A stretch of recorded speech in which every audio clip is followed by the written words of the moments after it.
Okay, streaming. Here we go. Welcome, friends, to another but also a special issue of Wolff Responds. Normally, I do this, as you know, if you've been watching, on my own. But today, as part of the special quality of our broadcast, I'm accompanied by two contributors to Democracy at Work. One is Harriet Fraad. She is a psychotherapist. She is in private practice in New York City. She's a hypnotherapist and is also the author of articles and books, really on the connection between the broader society and capitalism on the one hand and intimate life on the other. And she's going to talk a little bit about the connection with all of that and the results of yesterday's election, the election on November 5th with Mr. Trump as the new president. My second guest is Shahram Azhar, who is a professor of economics at Bucknell University in Pennsylvania, also a contributor to Democracy at Work, and an active author, among many other achievements, beside being a professor at Bucknell University. And I won't introduce me because you already know who I am. So I'm going to start by making some comments, as I've asked Harriet and Shahram also to make, about what they see as the significance, the meaning that we are to take away from the results of the election for president in the United States just completed.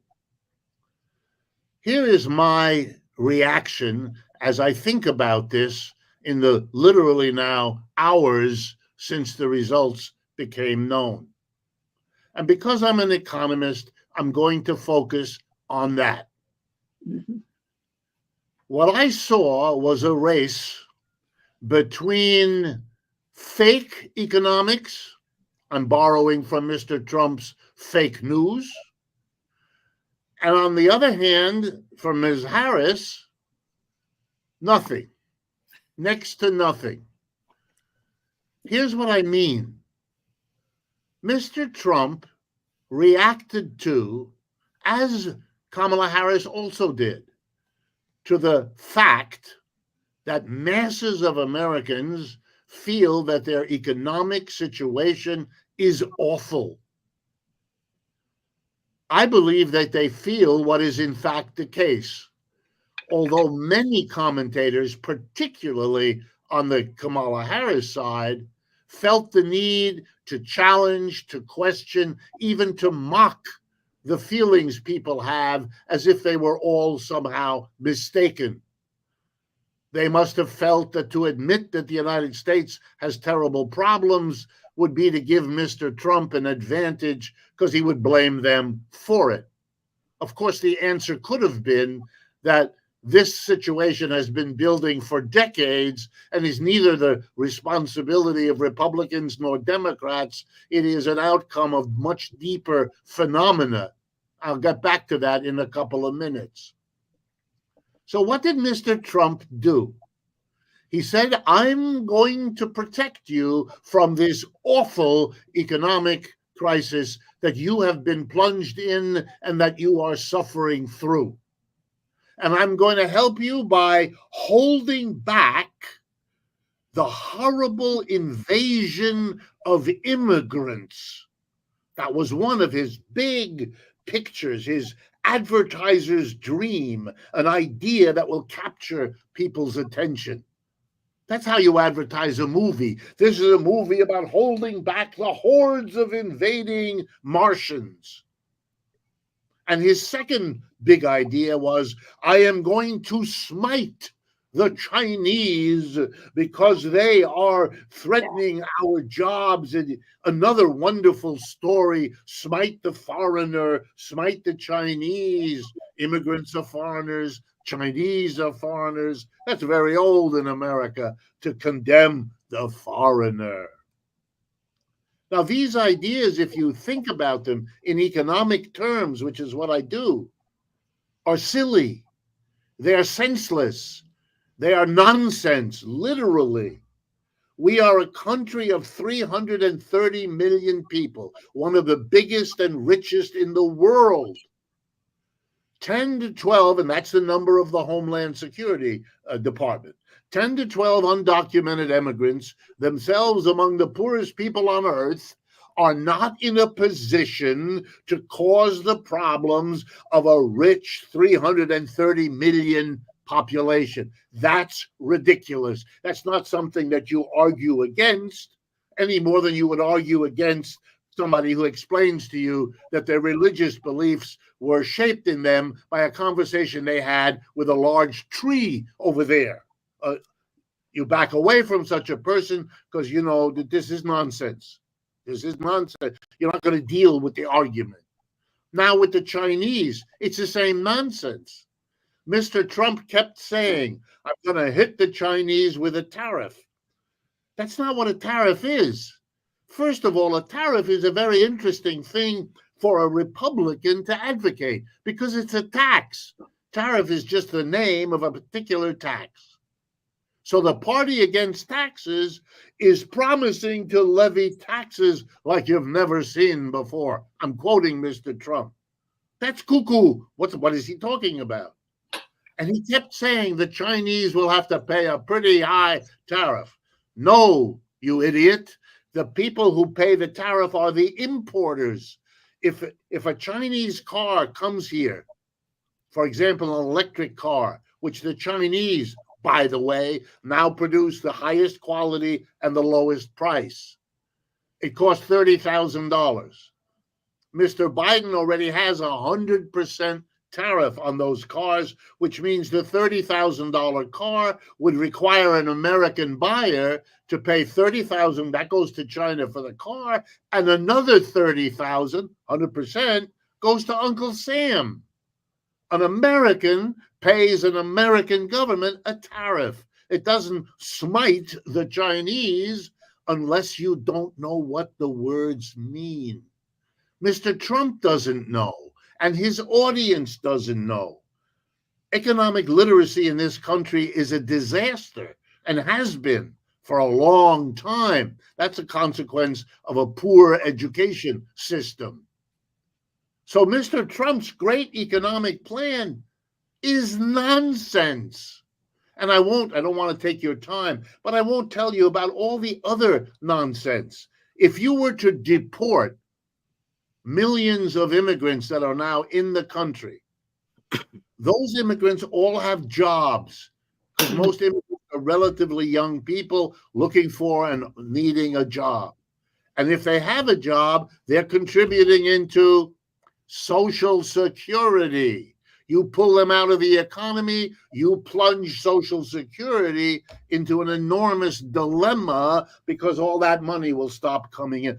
Does Mr. Trump recognize it? Not a clue. Never talks about it. You know, it's all Madison Avenue hoop-de-doodle. It makes as much sense to listen to Mr. Trump as to select which bar of soap you're going to buy because you have the belief, which the advertiser gave you, that using this brand of soap will really do a wonderful thing for your sex life. You giggle when I say it. You laugh when it's on the television. But that's what you're doing. Giggle and laugh at Mr. Trump. But what did Kamala Harris give us in response? An equally big picture? Not at all. She's going to improve the child tax credit. She's going to give first-time home buyers $25,000 to put down on their $400,000 house that they're trying to buy. Yeah, these are little things. They don't mean much to most people who are not in these situations. Americans are not having children the way they once did. So the child tax credit affects actually fewer people, and it's not very much money, and it's not going to change anything. Change anything. That's what the mass of people wanted. There are 100 ways, polls and others that show that. And Mr. Trump said, I'm going to check. I'm doing things that conventional politicians don't dare do. I am saying bad words about other countries. Look at me, I'm naughty. I behave naughty. I talk all kinds of ways that a good politician of the conventional Republican and Democratic sort don't. And of Ms. Harris, she doesn't talk the way I do either. She's much more polished. But that's a disadvantage. If you don't have a dramatic program and you look and sound like what you were, and if your advisors are telling you don't say anything bad about Mr. Biden, well, then you look like more Biden.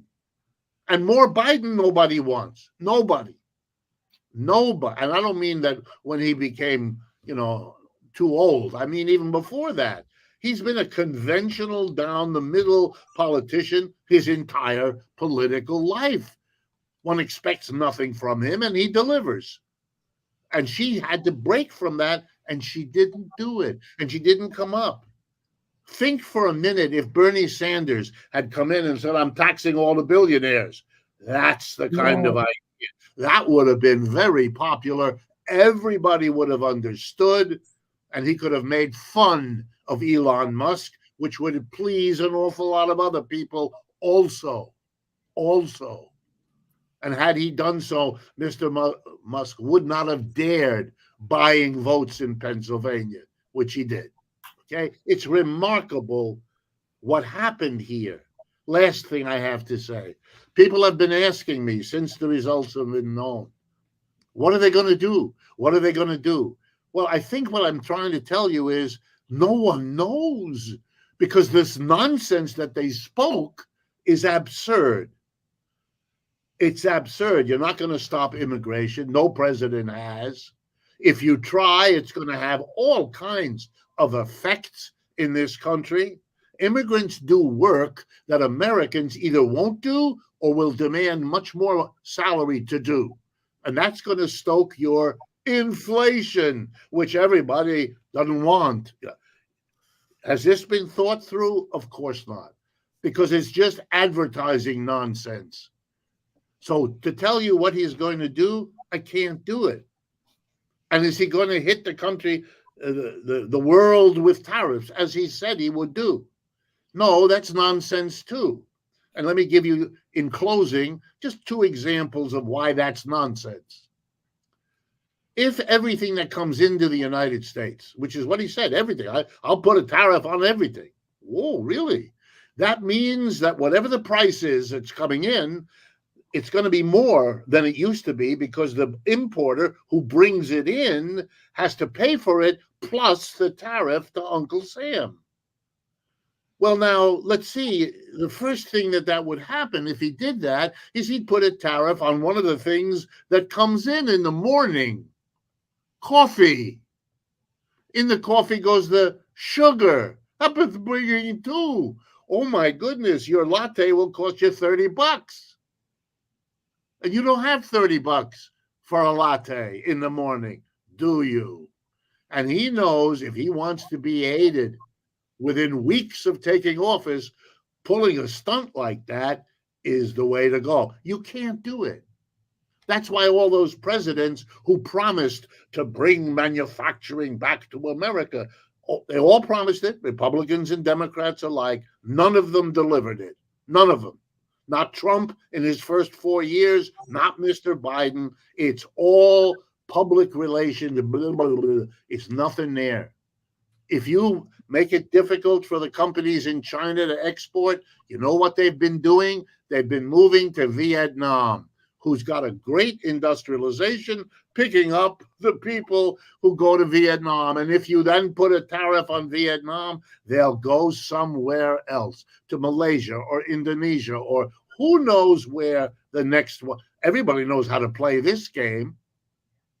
So this is all fakery. It's fake economics. It's a fake program. We have no idea what he's going to do. He'll either do the silly things he says because he doesn't know better, or he'll pick experts who will tell him it's reasonable, and then he'll hit a stone wall, or he'll come up with an entirely new program you have no idea about, none of us know, which is, of course, running an election on fake promises. But that's what you got. You've got this. So here's the conclusion. Americans wanted change. They didn't want what exists to keep on going. In my own opinion, as you know from my work, we are on the down of the American empire. This is a capitalism in a lot of trouble. The dollar isn't what it was around the world, and the United States has a competitor in China and the BRICS like we've never had in a century. Those are the real issues shaping us, and they're hurting. And the people at the top are pushing, offloading the pain of a declining empire onto the middle and lower classes, who are angry and bitter that that's happening. But of course, no one is allowed to say what I just said. So they get angry at poor immigrants or Chinese. It's pathetic. It's childish. It solves nothing. It's hysterical. That's the reality of what we got. And so I wish I could tell you where this is going, but the candidate who won has made that impossible because this is a pure advertising hustle to get unsatisfied working class people to vote in a particular way. And once the vote is over, that working class, which was forgotten by Mr. Biden, will be forgotten by Mr. Trump, just as he forgot them in his first race. The only major achievement of the first 4 years of Mr. Trump occurred in December of 2017, when he gave one of the biggest tax cuts in American history to corporations and the rich, just as they had come off of a 30-year period in which this country redistributed wealth from the bottom and the middle to those at the top. It was a moment when they needed a tax cut least, and that's when that genius gave them the biggest one ever. Of course, they're expecting the same from him, and if I had to bet, that's probably what they'll get. And the rest will be advertising noise, smoke, and mirrors. All right, enough from me. I'd like to turn now to Harriet and ask her if she would talk a little bit about what this election means for the position of women and for the intimate life of our people. Well, the intimate life of our people has gone through a revolutionary change. It's the only revolution that's been around, but it's a revolution in which women who worked with the tools that men gave them, the apartments they paid for, the vacuum cleaner, and so on, worked to produce food, cleanliness, children, sex, social connection, and emotional support for men, were forced out to work by US companies wanting to make more profit. US companies, once they had the option because of computers and jet planes and faxes and so on, they could move their operations to China, exploit those people, pay them, between $1 and $3 an hour instead of 35, and deny union and white male jobs that supported families. And the American dream had been that. The American dream was, although they didn't specify for whom it was designed, but for if you were white and you were male, and don't forget, until the 70s, the United States was a 90% white country. So there are a lot of people. If you were white and male, you could get a decent job and support a dependent wife and 2 children. Okay? That really was the promise. And you could get respect. You could get respect because you'd been at the job for 20 years. Everybody knew you were a good machinist. You had connections in your neighborhood. Until 1970, you had neighborhood activities. There's a little information that shows you what's happened. The United States now has fewer people involved in anything, a political group or blood drive or PTA or anything, than were in bowling leagues alone. in the 1970s, because part of your union and your job, you had a bowling league, okay? And you had a credit union, and you had meetings with one another. No more. At any rate, so what happened? Well, what happened is women had to go out and work outside the home, and men who were feeling unmanned by their lowered salaries, since they didn't have the family wage they used to get, wanted their wives to work harder for them, produce more sex, produce more cleanliness, take care of the children more, entertain his friends, socially connect him, meet his emotional needs for being unmanned by the economy. Okay?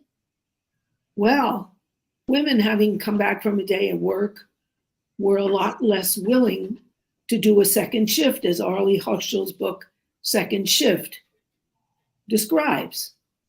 And so women started refusing and opting out, to the point that the majority of women in the US, for the first time in history, are now single.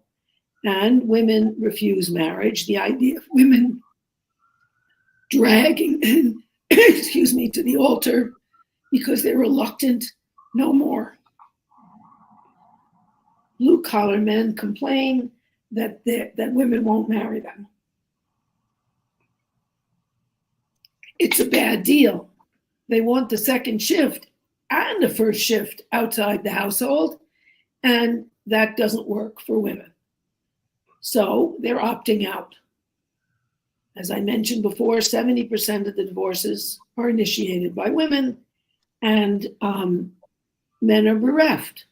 There's a popular song in country music, "You've been thinking and I've been drinking." You know, women think about leaving, men get drunk. Okay, they don't know how to make emotional friendships and support each other. And they're very alone, and they're frightened.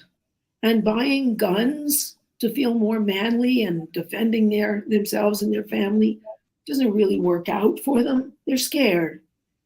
And also being more manly, because it's very interesting that Trump supporters are the same people who buy penis extenders and testosterone creams and have guns. There have been, the Wall Street Journal and Mother Jones had graphs showing this. So these guys are feeling unmanned. I don't have a woman to dominate. Oh my God. I don't have a job which gives me status. Oh no. And Trump says, I'll make you safe. I'll bring America back again. I'll make it great again, even though it's failing. And it's not doing as greatly as it did before you took away the manufacturing jobs and made China the manufacturing center of the world. You're not going to get that. However, the promise, I will make you great again. And I will force women to be dependent on you. I'll take away their rights to their own reproductive apparatus so that, you'll be in charge. And therefore, Kamala, because at least she spoke out on abortion very clearly, she did have many more women vote. However, she still lost. But,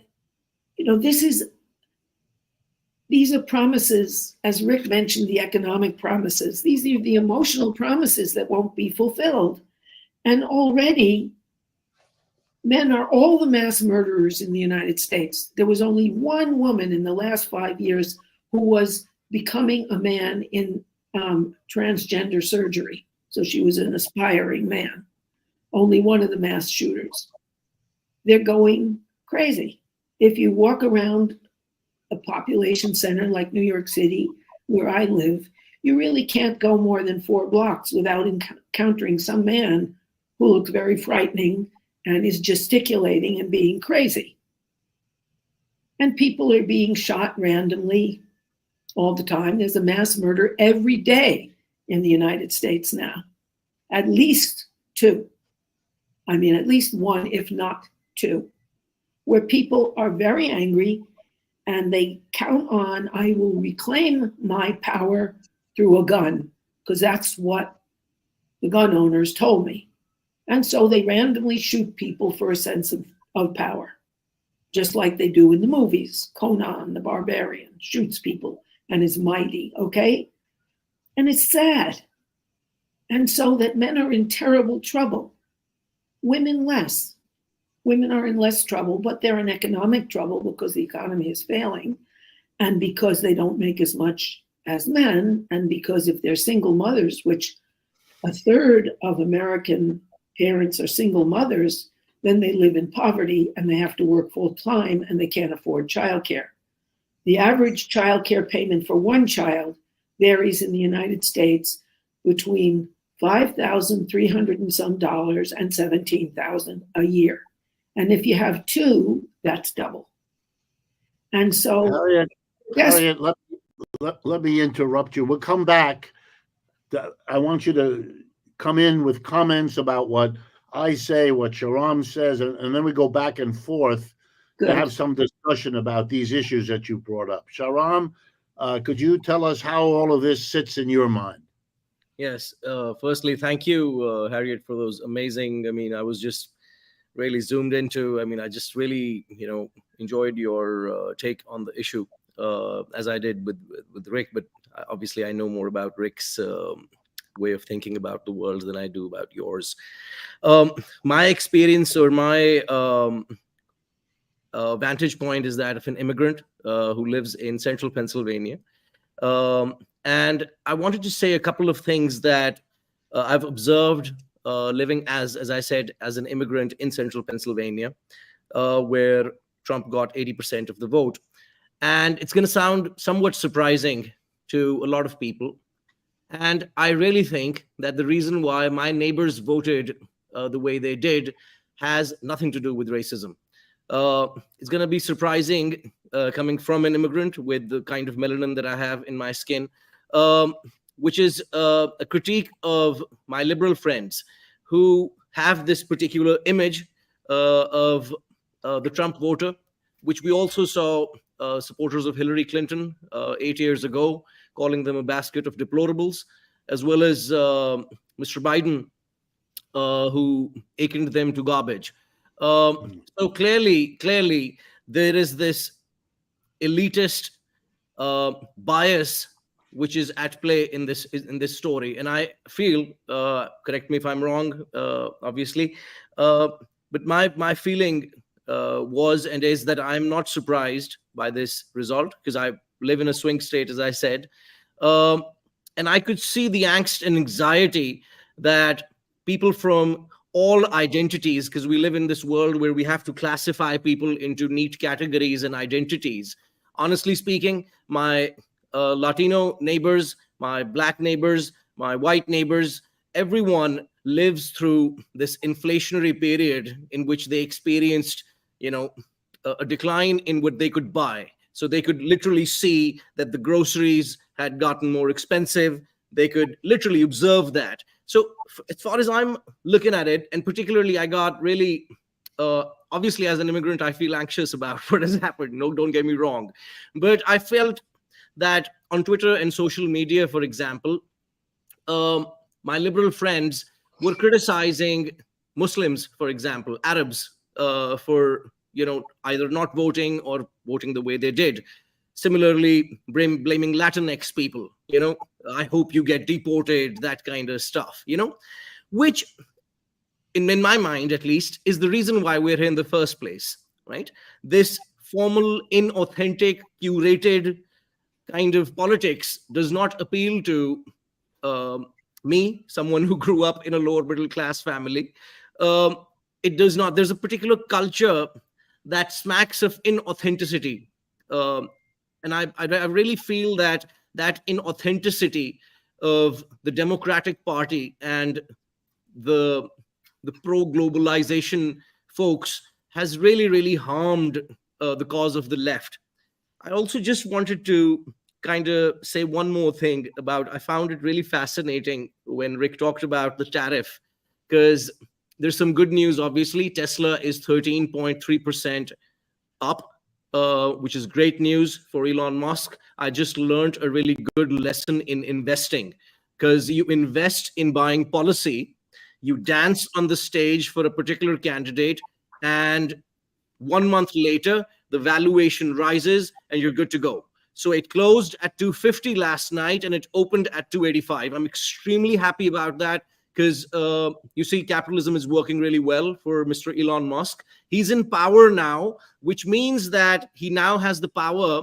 Because remember, back in the day when we were learning undergraduate economics, we learned that competition is a really good thing. You remember that? Yes. That myth, that was a lovely myth, because Elon Musk is in power now because he wants that tariff to protect his Tesla's falling operating margins, because he could not compete with Chinese competition. So he needs to dance on the stage of a political candidate so that he can find that little policy that's gonna, turn his money into more money. And it did. I'm very, very pleased that I learned this really important lesson about investing. All right, let me pose the question that comes to my mind listening to both of you, and then I'd like to hear both of you sort of address it. I come away from what we've discussed over this last half hour that we've been talking to each other with a notion, sad as it may be, that nothing much is going to change, that the people in charge are making the system work for them the way you talked about Elon Musk. He made the system work for him. And Harriet pointed out developments that have been pursued and perpetuated for decades now by Republicans and Democrats. They barely talk about them. We're taken aback by the very statistics Harriet reminds us of because we don't hear about them very much. That somehow, even though it's the intimate life of people every day, and therefore ought to be a primary concern for a politician, is in fact swept under the rug, like the empire that is falling apart around us. So is it then a reasonable conclusion that we're going to have 4 years of mostly nothing, in which we have this clown who will be dancing up there either by himself or with Elon Musk or somebody else like that, doing things that are enriching for these folks who are already rich, and leaving all the rest of us with our job problems, with our intimacy problems, with our American dream we can't afford.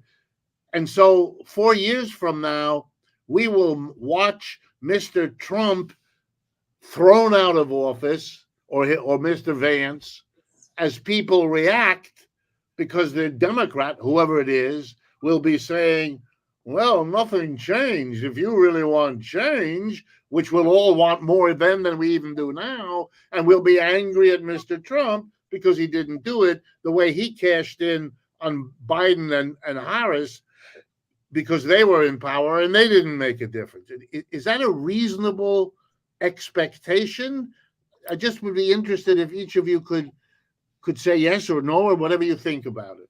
I think it's not reasonable because as I look as a woman and as someone who's been involved in women's issues and personal life issues all my life, women's lot has changed.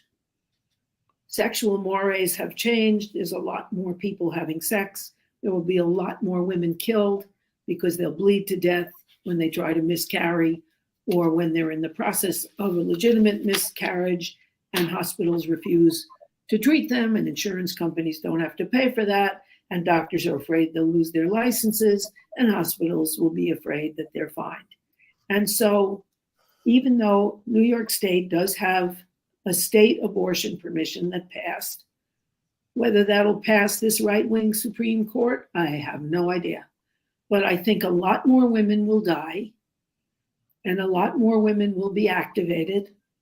And that is a change because women were the most active anti-Trump in the first place. And so I think that's a change. I also think another change will be that Americans may actually get over the anti-communist purges and scourges of the union movement and of this country that happened in the 1950s and realize they had better have a socialist alternative they had better look for a different system, not only a different change of persons, and that they should get money out of elections. I looked it up because I was curious. They've already spent 16.6, I think it is, but it's $16 billion on this election. And who pays the piper calls the tune. And so I think people who were expecting a different tune will be angry. They may just slide into despair. But if somebody appears like Bernie Sanders, who's actually popular and who the Democrats stabbed in the back, but who might be so popular that he doesn't disappear, that will be a change. That this is a moment where change is possible, and this is a moment when women's lives are going to slide down. Already 1 in 4 women in the United States has had an abortion. And I think, of course, rich people have always had abortions. They can fly to Puerto Rico and get some doctor, or they can have some doctor in New York City or somewhere else perform the abortion, and so they're fine. Or if they're in a state that doesn't supply abortions, if any last that do, they can travel to that state and afford the abortion. But for the mass of women, this is a disaster. And if they thought that getting married was some kind of a haven, getting married and having children, they know that isn't true. That's why 47% of women of childbearing age in the United States have decided they don't want children. Women are getting tubal ligations and other things all over the place because they can't afford it.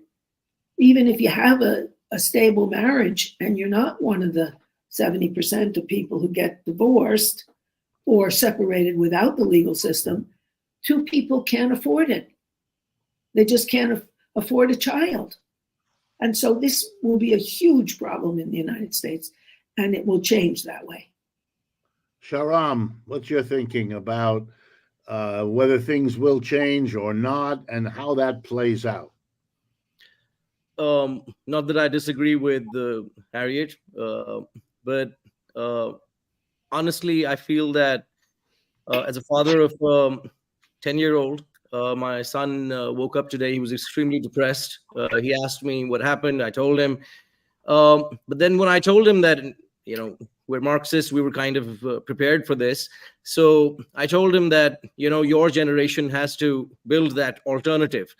And because I teach Gen Z kids, and a lot of them, or most of them rather, are extremely concerned about the fact that the economy, the politics is moving in a direction which is not working for them.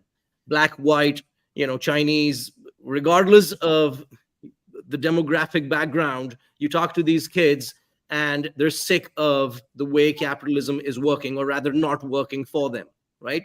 And the only thing I feel that we need to think about in terms of 2028 in particular, and I really want your opinion about this and the possibility of this, is that now that this inauthentic liberal left has been decimated, at least from the electoral map, that's what it looks like, and we know that the right has never really lived up to its false promises, are we in a position to say that if we revive the power of our communities, because remember that in the 1960s, Malcolm X and Martin Luther King and all of these amazing heroes of, the civil rights movement or the movement for social justice were as much a product of the communities, as much as they were great individuals and human beings with, all those individual skills that we celebrate. They were also embedded in communities. So one of the things that neoliberalism has done is to sever our communities from the spirit of organization, connectivity, solidarity, and all the rest of it. So I really feel, and it's not just about the US, by the way, I'd like to add that this is true everywhere. Even a country like Bangladesh, for example, where, capitalism was seemingly doing well in the peripheral context, has led to that particular situation. Capitalism is not doing well anywhere for the working class, not in the core, not in the periphery, nowhere. Nowhere has this system worked for anyone ever. It's not working for women. It's not working for children. It's not working for immigrants. So for me, I feel that it's time that we reorganize communities within this country and around the world. Okay, let me respond a little bit myself. My hope is that out of what just happened, that the Republican Party will itself split between those who have become 100% Trumper and those who really want to be Republicans but can't stand Mr. Trump. And I'm equally hopeful that the Democratic Party will also split between that part of it that is responsive to the big business donors who very cleverly years ago discovered that they should give money to both parties because then they control everything. Then they can go through these charades every few years in which we get rid of one to have the other, and then 4 years later get rid of the other to go back to number one. And it does it in an endless cycle, punctuated by whatever personal differences this or that candidate has. I would hope that the Democratic Party splits and that the Bernie Sanders wing, for lack of a better term, has the courage to become a real alternative. I would argue that there is plenty of evidence, including in many parts of the country that voted for Trump, that had they had a clear leftist program put forward by a clearly leftist person, that they would have been very interested in and very willing to consider voting for that person rather than Trump and rather than Harris or equivalents of those people. Most European countries, I say this for the audience that may not know, most European countries, the places to which Americans like to go when they go to Europe, France, Britain, Germany, Italy, they have many political parties. They don't celebrate themselves as countries that believe in freedom of choice, but in fact, they give their voting populations choice. 3, 4, 5, 6 parties, not at all unusual. We are the only country. Even Canada has more than 2. We are the only country which seems to need to say we believe in freedom of choice, but then make an exception for politics, as if there the choice is what, less necessary? You must be kidding. If you believe in freedom of choice, it isn't enough that you have 27 brands of toothpaste to choose among in the drugstore. It might be nice to have some choice, to make it necessary, for example, if no one party wins, that they have to make coalitions. They have to give some power to the people who got 30% of the vote. It's not a winner take all. We've allowed these two parties to operate a duopoly, a situation where they can and do systematically exclude. Even in this election, in a number of states where either Jill Stein or Cornel West or other socialist candidates were on the ballot, there were signs in the voting places saying, if you vote for anyone other than Trump or Harris, your vote will not be counted. That was allowed in many parts of the United States. In other parts, they solved it by not having them on the ballot. So you literally could not vote for who you would prefer among people who had been spending the last year campaigning for that job. It's extraordinary what we permit here. Really extraordinary. And so here's my hope, that out of this defeat comes an awareness that we really need another political party to be the place where we all come together where we build the community that Shahram talked about, where we can say to women, here's a political party that will put forward a program of what you actually need. And yeah, we'll have disagreements amongst us. Republicans disagree, Democrats disagree.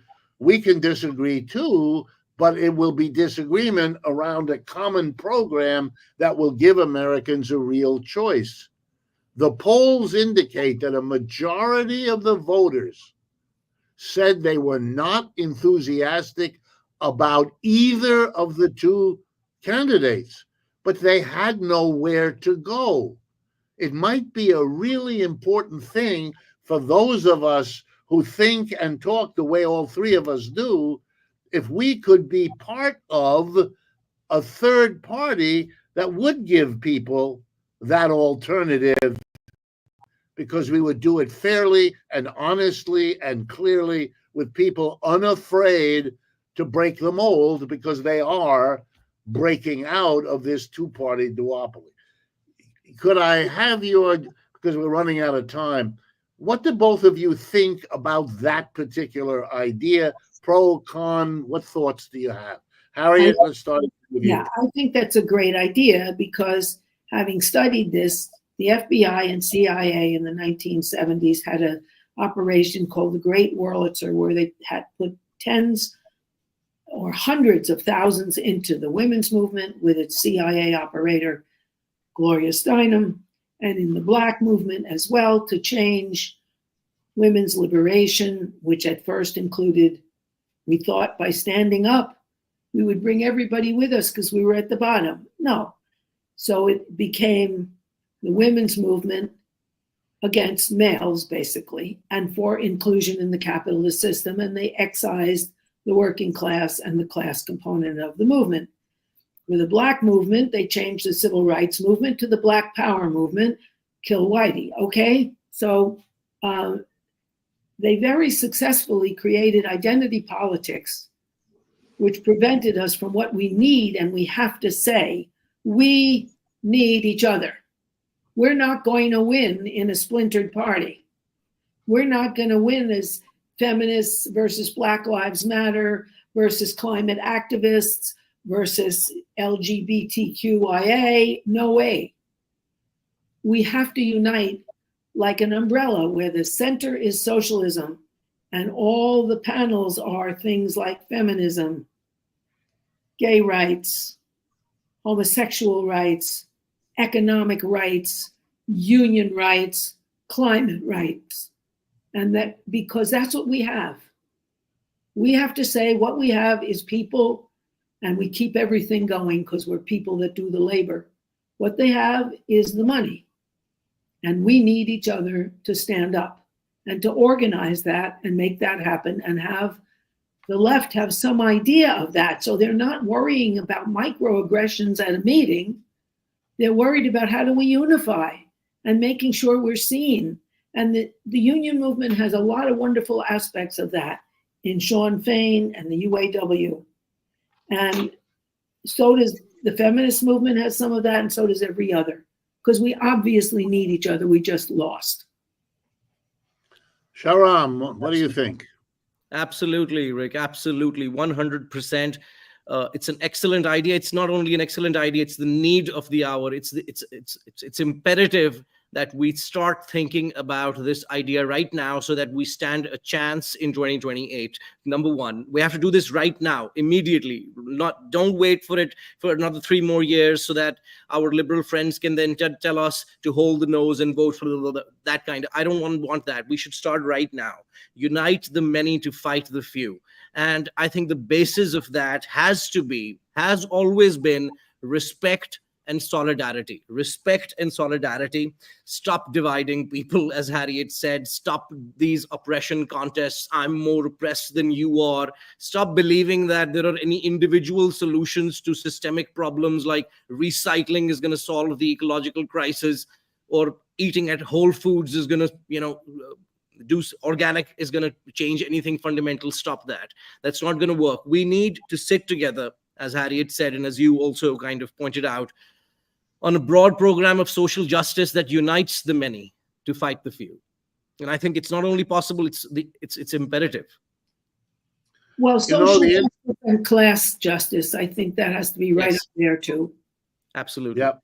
And such a party would not be afraid to talk about class and class differences and class struggles.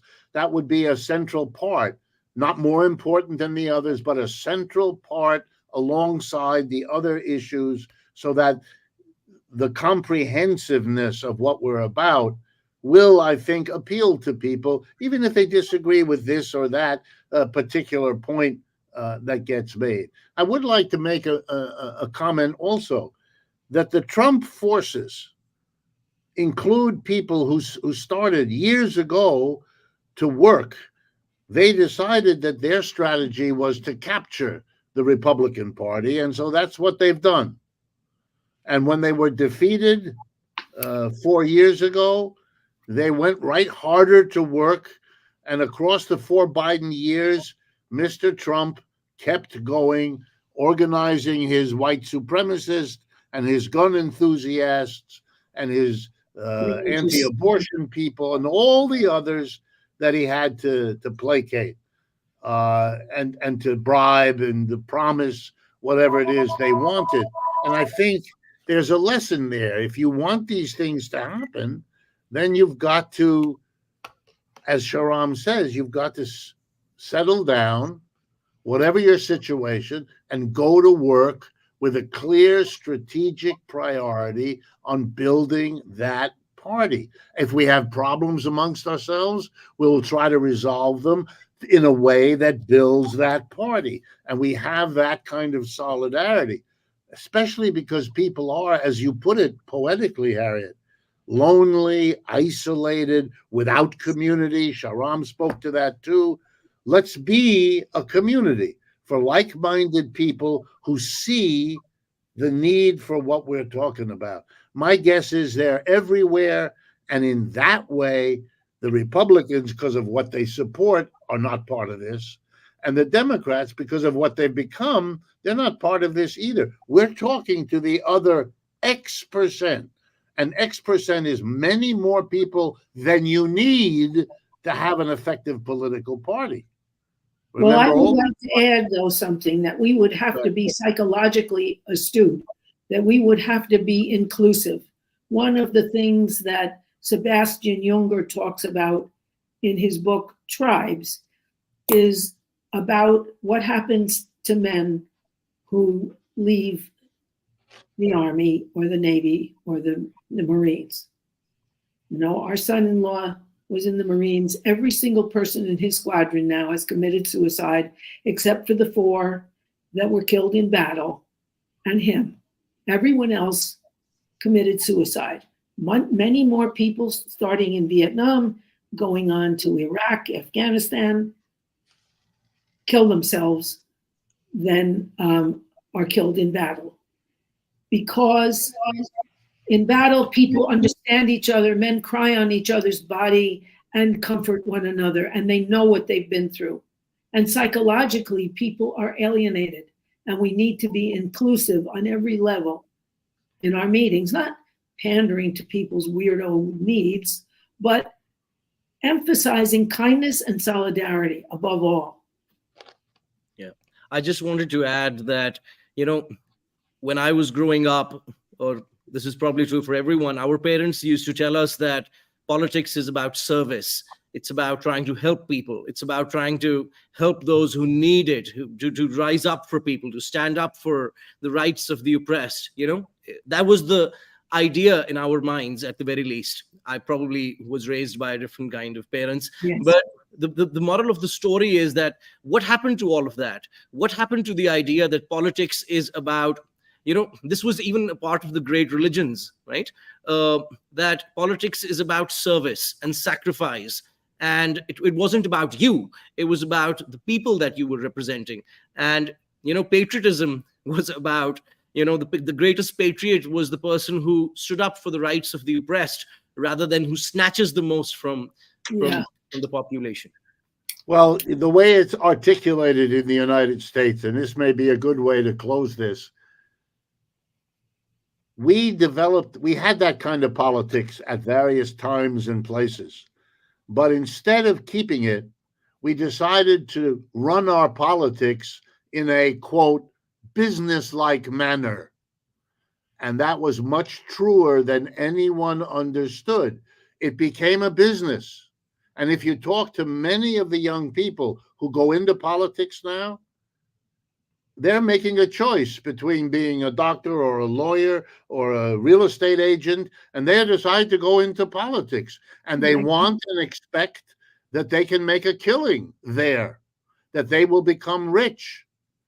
And that if you look at Mr. Clinton or you look at Mr. Obama, they sure did. They did very well for themselves. Mr. Trump said in his first race that he was in it so that he would be sure to come out of being the president richer than he went in. It's a completely different mentality. And I think Harriet's right. A new party would be much more successful if it made explicit reference to that we want to be a place that doesn't work like that, where the governing idea is to offer the American people an alternative path forward, which is what politics should be about, and not about glitzy Madison Avenue advertising, which we all know is phony because its goal isn't to help you. Its goal is to sell more product of who's ever paying for the advertising. This is the horror of what happens when capitalism as an economic system colonizes the rest of society, subordinates politics and family and religion and everything else in society to its own hierarchical, profit-driven mentality. All right, my biggest hope in having this special Wolff Responds has been realized. By having the two of you on, I think it became richer. And what I wanted it to do, I think it has done. But I invite my audience, let us know. My point was to say, don't struggle through the difficulty we're all having with the outcome of this election all by yourself. Don't get depressed. Are there things that should get you upset? No, of course. Do you have the right to feel sad about it? Of course. But you are surrounded by people. We're three of us right here, and we're far from the only ones that are already struggling on how to make something good happen out of this defeat. If we stay with that, we will be able to do it. As always, folks, before I close, let me remind you, if interventions like this strike you as reasonable, please share this program that you've just watched with your friends. Let them know how they can go on the YouTube and watch it for themselves. That's why we do this, to share it, to talk with all of you, to make and build the community that we've been talking about. And of course, since you all know it does cost money to do this, if any of you are in a position to give us a contribution, that will be appreciated as all. Thank you, Harriet Fraad. Thank you, Shahram Azhar. And to all of you, talk to you again soon. Okay, bye-bye.